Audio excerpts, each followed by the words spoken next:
Assalamualaikum warahmatullahi wabarakatuh. Semoga selamat sejahtera bagi kita semua. Welcome back to my channel ya. Kembali lagi bertemu kita di channel edukasi belajar biologi. Belajar biologi, kenali diri, raih prestasi, wujudkan budi pekerti.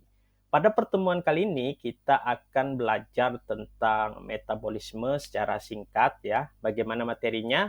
Ayo kita belajar bersama-sama. Oke, jadi metabolisme itu pengertiannya adalah serangkaian proses kimia yang terjadi di dalam tubuh makhluk hidup untuk mengubah makanan dan zat-zat lain menjadi energi yang diperlukan untuk menjalankan berbagai fungsi tubuh serta untuk membangun dan memperbaiki sel dan jaringan.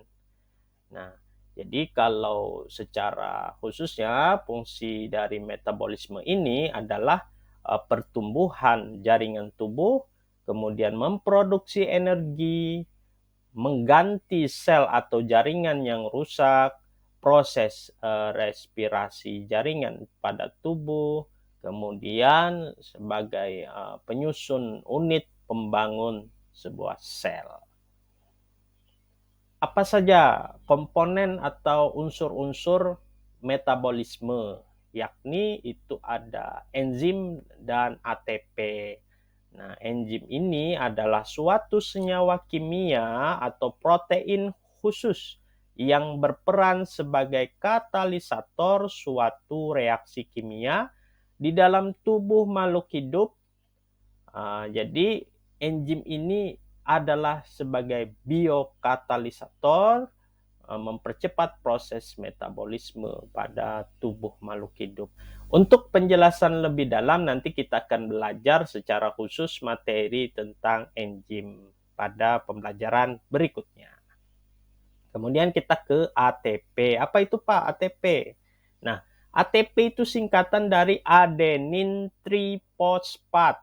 Nah, adalah sumber energi utama dalam proses metabolisme di dalam sel yang dihasilkan dari respirasi seluler pada mitokondria makhluk hidup. Kemudian metabolisme ini terbagi jadi dua jenis. Yang pertama itu ada katabolisme, merupakan proses pemecahan atau degradasi zat-zat kompleks seperti karbohidrat, lemak, dan protein menjadi bentuk yang lebih sederhana. Dalam proses ini, energi dilepaskan dan digunakan untuk berbagai kegiatan sel tubuh. Kemudian jenis yang kedua itu ada anabolisme, merupakan proses pembangunan atau sintesis zat-zat kompleks seperti protein dan asam nukleat dari zat-zat sederhana. Dalam proses ini, energi digunakan untuk membangun dan memperbaiki sel dan jaringan. Jadi kalau secara ringkasnya katabolisme itu memecah, sedangkan anabolisme itu membangun ya. Nah, ada beberapa faktor-faktor yang mempengaruhi proses metabolisme pada tubuh kita. Itu yang pertama ada jenis kelamin ya. Pria itu memiliki massa otot yang lebih banyak dibandingkan perempuan ya. Perempuan yang sudah melahirkan apalagi ya akan mengalami penurunan metabolisme.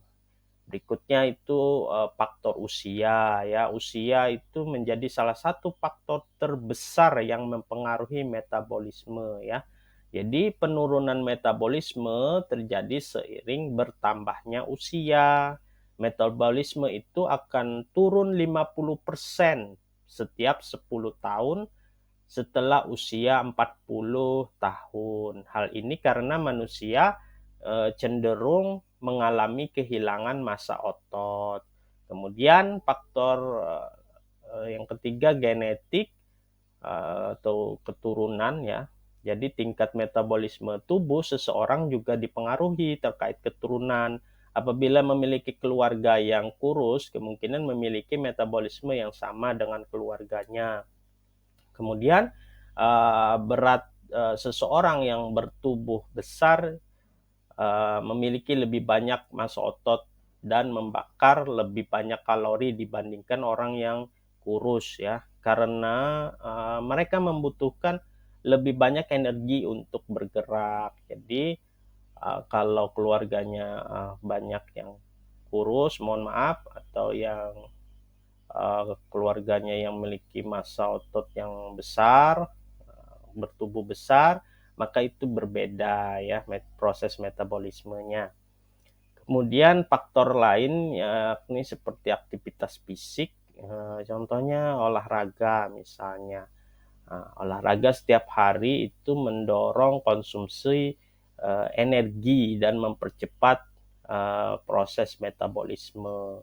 Olahraga itu membakar kalori. Semakin banyak terbakar akan semakin banyak karbo dan lemak diproses tubuh lewat metabolisme.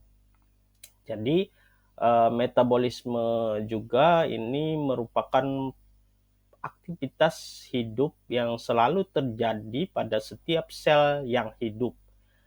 Melalui proses metabolisme makanan yang kita makan itu dapat diubah menjadi energi untuk kelangsungan hidup.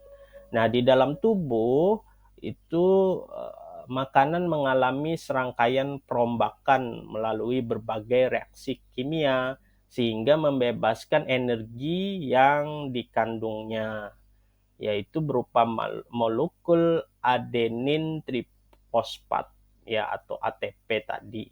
Nah, energi tidak saja diperlukan untuk pertumbuhan sel, mengganti sel yang rusak, pembelahan sel, tetapi juga untuk aktivitas hidup yang lainnya. Misalnya kan kita belajar, berlari, bermain, dan lain-lain ya.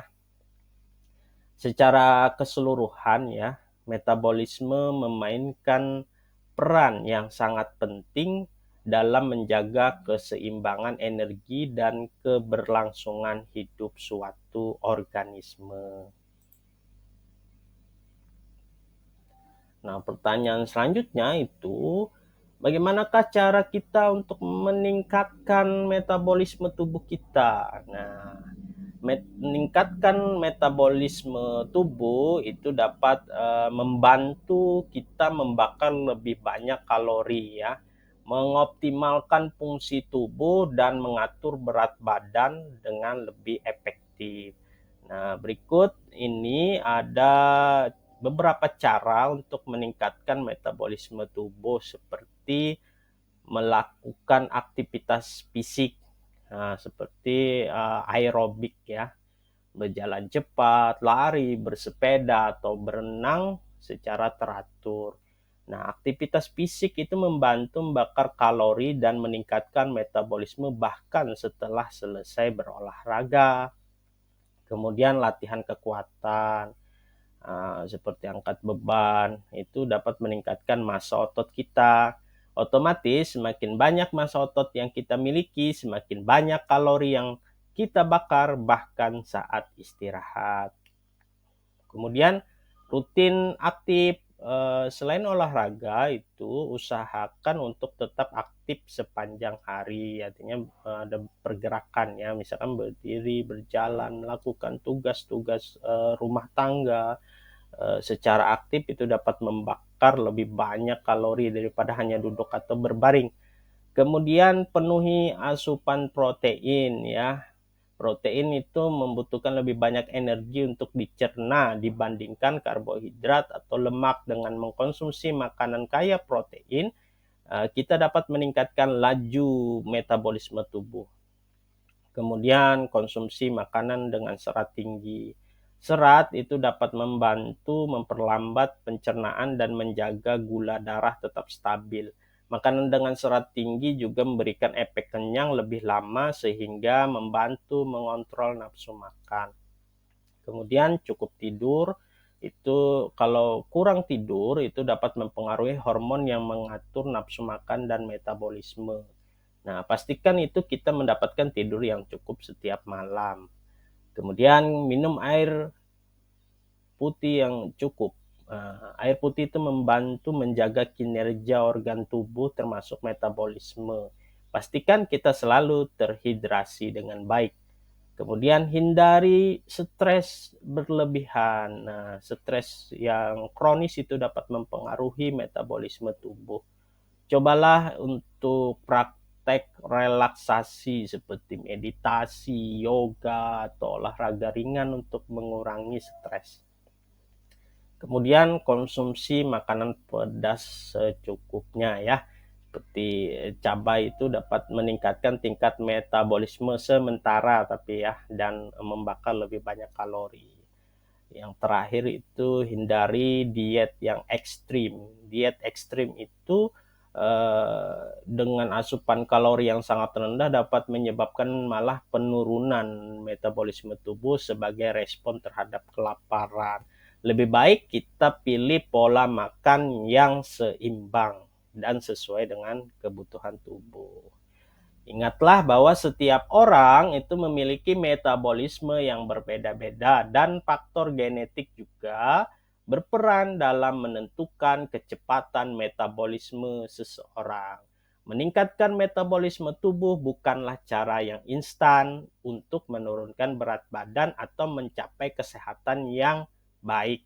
Namun, kombinasi dari gaya hidup sehat, pola makan tepat, dan aktivitas fisik teratur dapat membantu kita meningkatkan metabolisme dan kesehatan secara keseluruhan. Oke, baik, cukup sekian pembelajaran kita pada pertemuan kali ini. Semoga bermanfaat. Jangan lupa guys untuk di-subscribe ya. Nah, kemudian like, comment, share, dan aktifkan loncengnya agar kalian tidak ketinggalan video pembelajaran selanjutnya. Terima kasih. Wassalamualaikum warahmatullahi wabarakatuh. Salam biologi.